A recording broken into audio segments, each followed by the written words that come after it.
ฮะ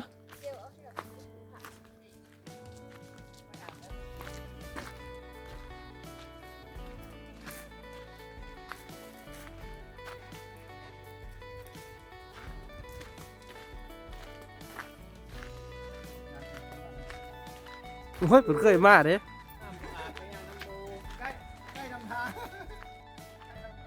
ผู้บาปดำย่างก้อนแล้วนะ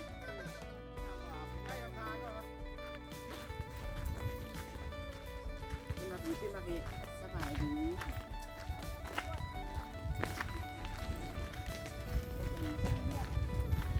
เป็นวัดตรงนี้ให้สอนให้ทางไม่วัดเนี่ย เอาสิ้นใช่ก็อยากว่าครบมาแล้วอยู่ในนี้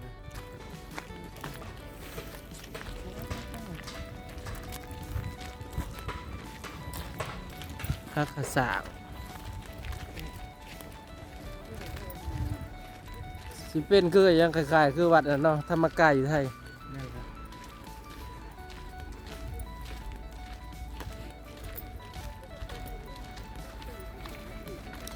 เห็นแม่นแขกผู้เพิ่นมาเที่ยว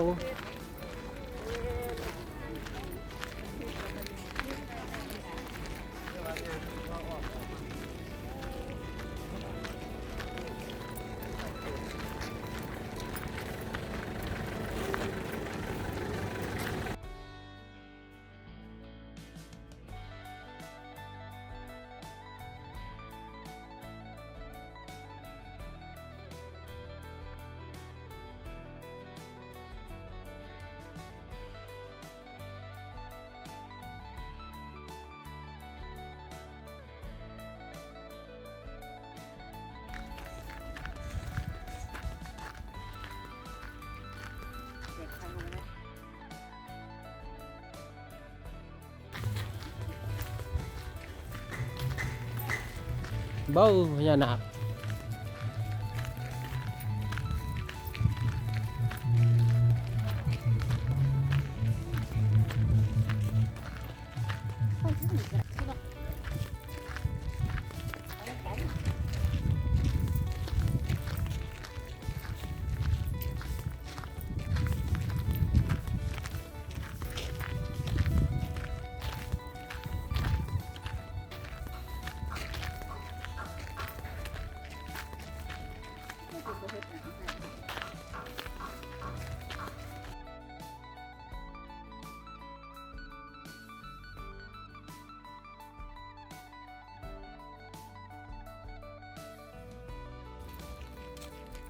เบ้าเนี่ยก็ลาดสลด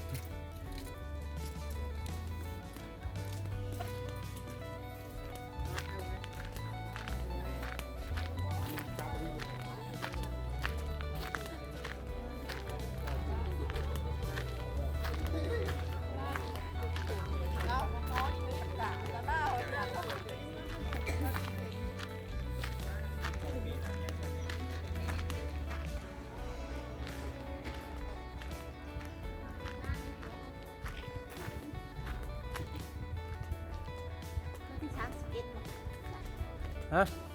นั่นสิเป็น12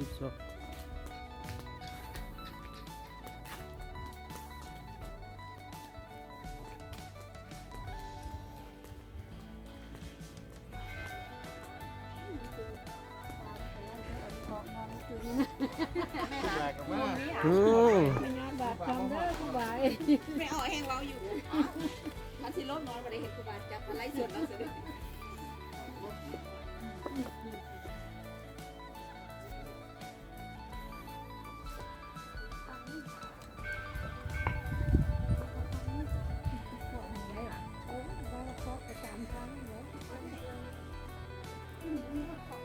บุกหักเกาะ เ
เข้าพวก บ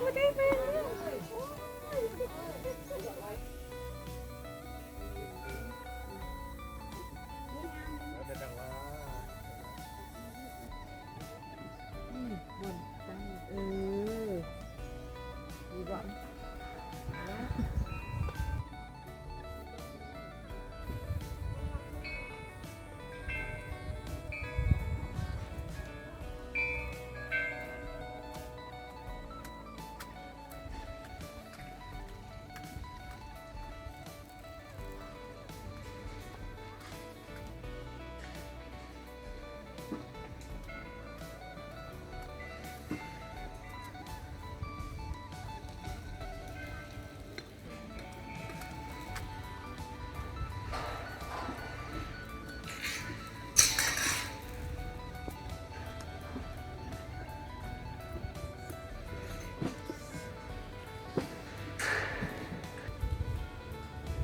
นี่น่าจะแม่นบอนที่เพิ่นไหวเป็นบอนกรรมฐานในยามหนาว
เอาแบบนี้แม่ก็